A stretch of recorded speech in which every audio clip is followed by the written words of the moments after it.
ابو طفیل رضی اللہ تعالیٰ عنہ نے 3 لفظوں میں آقا کریم کا حلیہ بیان کیا. کان رسول اللہ صلی اللہ علیہ وآلہ وسلم ابیض ملیحا مقصدا. 3 لفظوں میں حضور علیہ السلام کا جمال بیان کیا. ویسے تو ساری زندگی بھی گزارنے اس حلیے کو بیان کرنے کا حق ادا نہیں ہو پاتا. اور میں آپ کو یہ بھی بتاؤں کہ صحابی ہوتا ہی وہ ہے جس نے بنظر ایمان آقا کریم علیہ السلام کی زیارت کی ہو. لیکن انگلیوں پر گنے جا سکتے ہیں وہ لوگ جو آقا کریم کے حلیہ نگار ہیں، جو آقا کریم کا حلیہ بیان کرتے ہیں. 30-35 لوگ ہوں گے، 3 درجنوں سے زائد ان کی تعداد نہیں ہے جو آقا کریم علیہ السلام کا حلیہ بیان کرتے ہیں. آپ نے مجھے دیکھا، میں آپ کو دیکھ لیا. مجلس اختتام کو پہنچے تو کوئی میرے بارے آپ سے پوچھے تو آپ فوراً بتا دیں گے کہ وضع قطع ایسی تھی، اٹھنے بیٹھنے کا انداز یہ تھا، کہنے بولنے کا سٹائل یہ تھا، قد کاٹ ایسا تھا، رنگت ایسی تھی، سب بیان کر دیں گے. ایک بار دیکھا اور انہوں نے بار بار دیکھا اور ایک دوسرے سے پوچھتے تھے حضور علیہ السلام کے وصال کے بعد، بتاؤ حضور کیسے تھے؟ تو میاں تم نے نہیں دیکھا؟ تو کہتے دیکھ کر بھی نہیں دیکھا. حضور کے جلووں کی تابش اتنی تھی کہ کوئی تاب ہی نہ لا پاتا. اللہ اکبر. ابھی حضور کا حسن مستور تھا، حضور کے حسن پر بشریت کے پردے رکھے گئے تھے، اور اگر یہ حسن بے نقاب ہوتا تو کوئی تاب ہی نہ لا سکتا. یہی بہتر ہے کہ وہ پردے میں روپوش رہے، وہ اگر پردہ اٹھا دے تو کسے ہوش رہے. حضرت حسان بن ثابت رضی اللہ تعالیٰ عنہ فرماتے کہ میں حضور علیہ السلام کا جو حلیہ بیان کرتا ہوں تو میرے پاس دیکھنے کا ایک طریقہ آ گیا تھا. سنیے، فرماتے فلما نظرت الى انواری فوضعت کفی علی عینی خوفا من ذہاب بصری. جب میں حضور علیہ السلام کے جمال جہاں آرا کو دیکھتا تھا تو آنکھوں پر انگلیاں رکھ کے انگلیوں کی اوٹ سے دیکھتا تھا کہ آقا کریم کے جلووں کی تابشوں سے میری بینائی نہ جاتی رہے. یہ کون کہہ رہے ہیں؟ حضرت حسان بن ثابت رضی اللہ تعالیٰ عنہ. اور حضرت حسان بن ثابت رضی اللہ تعالیٰ عنہ شاعر ہیں، اور آپ جانتے ہیں شاعر حسن دیکھنے میں دلیر ہوتا ہے، اور حسن بھی چھپا ہوا اور دیکھنے والا بھی شاعر، اور پھر بھی انگلیاں رکھ کے دیکھ رہا ہے. اور اگر وہ حسن بے نقاب ہوتا تو کیا ہوتا؟ برادر اعلیٰ حضرت بولے وہ اگر جلوہ کریں تو کون تماشائی، اگر رخ سے نقاب اٹھ جائے تو پھر جلووں کی تابش کو کون سہار سکے. تو اللہ نے اپنے محبوب کے حسن کو مستور رکھا ہے، حسن کو چھپا کے رکھا ہے.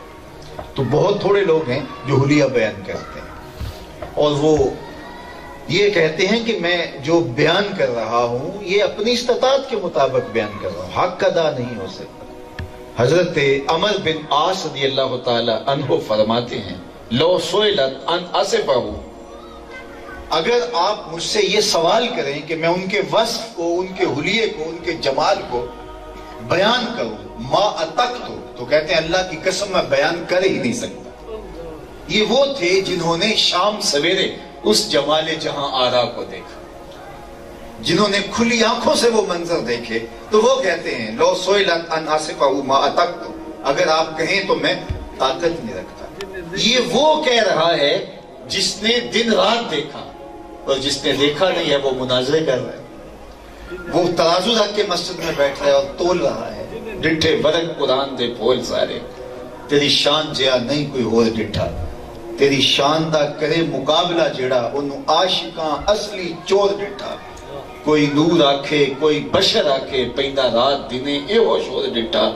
اللہ والیاں گل مکا دیتی تسا ہور ڈٹھا سا ہور ڈٹھا. تسا وہ تم نے حلیمہ کی بکریوں کے پیچھے پیچھے تو دیکھا ہے، سدرہ پر جبریل کے آگے آگے نہیں دیکھا. اور اقبال کہتا ہے کہ تو نے یوسف کو کنویں میں دیکھا تو کیا دیکھا، ارے ناداں جو مطلق تھا مقید کر دیا تو نے. اذان سنائی.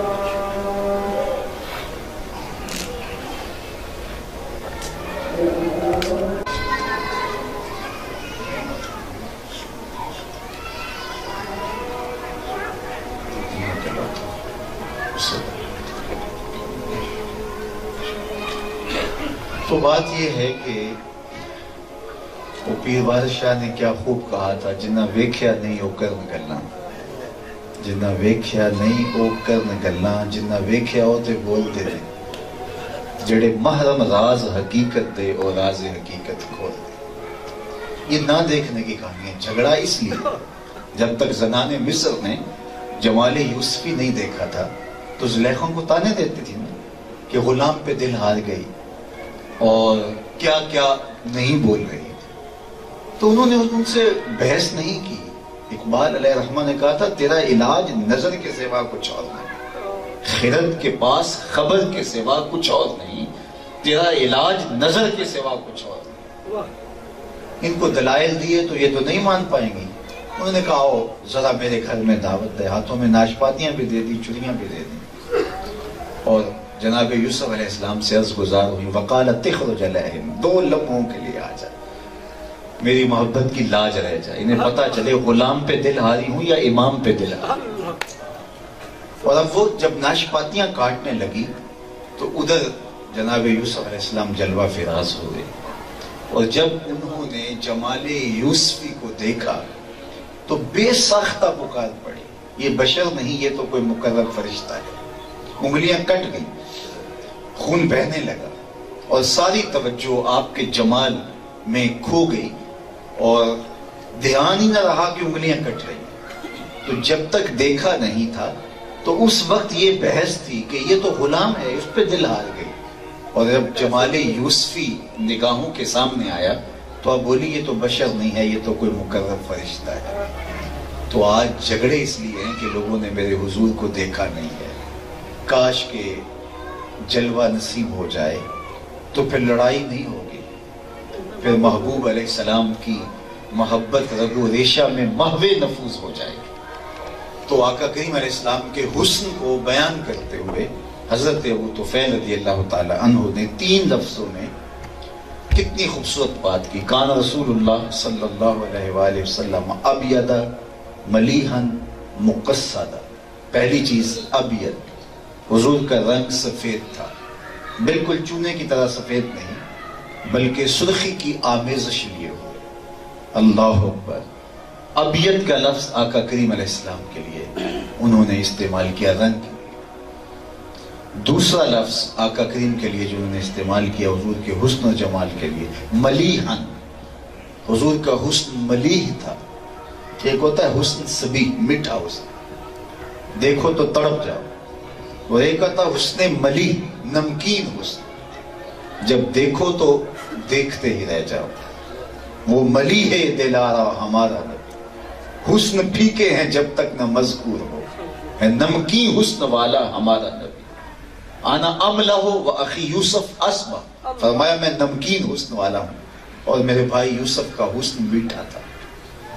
حضرت شاہ ولی اللہ محدث دہلوی علیہ رحمہ در سمین میں لکھتے ہیں کہ میرے والد شاہ عبد الرحیم محدث دہلوی نے خواب میں حضور علیہ السلام کی زیارت کی، اور یہ بات ذہن میں رکھیں، جس نے آقا کریم کی زیارت کی اس نے آقا کی ہی زیارت کی۔ شیطان خواب میں آ کر کے بھی حضور کی مثل ہونے کا دعویٰ نہیں کر سکتا۔ تو خواب میں آقا کریم کی زیارت کی تو حضور علیہ السلام سے انہوں نے خواب میں ایک سوال کیا، اور وہ یہی تھا کہ آپ نے فرمایا ہے کہ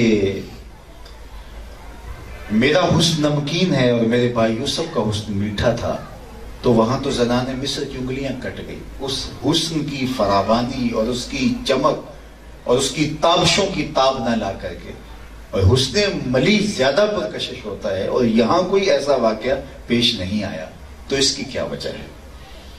تو یہ سوال انہوں نے کیا کہ میرے دل میں یہ سوال آتا ہے۔